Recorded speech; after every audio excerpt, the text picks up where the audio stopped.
護老者真實分享，說清的經歷。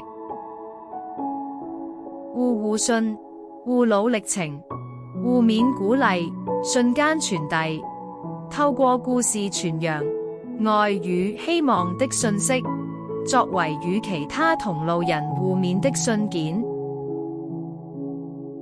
說清的護老故事。以往在中心做義工，因機緣巧合下認識中心，加上當時需要照顧丈夫，緣分下成為護老者。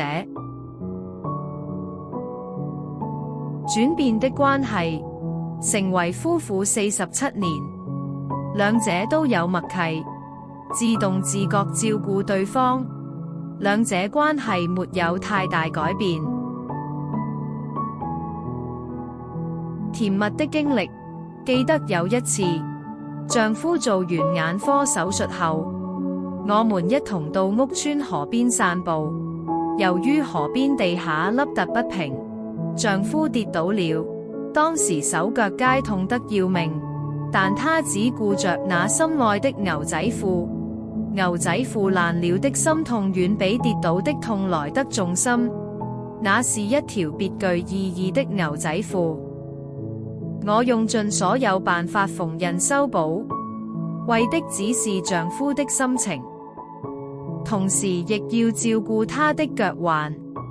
丈夫看見那修補好的牛仔褲，那會心微笑，我到現時也歷歷在目。困難與克服，我不知道如何修補那牛仔褲，最後四處請教他人，再縫製修補。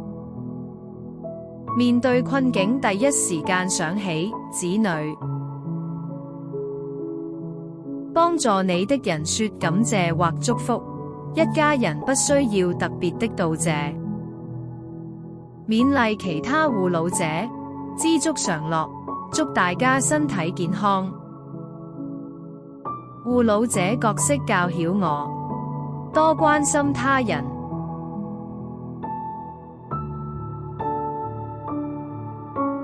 如想分享你的護老經歷及勉勵其他護老者，歡迎投稿。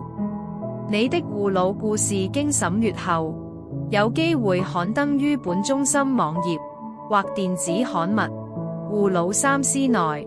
如果有需要社工代為筆錄，請致電護老者支援熱線。